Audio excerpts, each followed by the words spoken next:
Good morning mga besi. Ako nga pala si Alo. Dahil bakasyon pa kami at nagpunta kami ng Taipei. Ito nga pala yung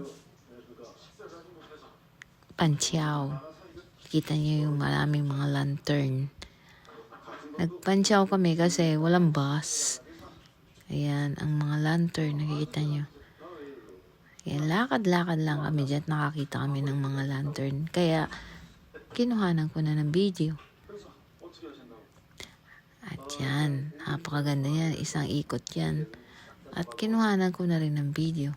Iba't ibang klaseng mga lantern. At iba't ibang klaseng mga drawings.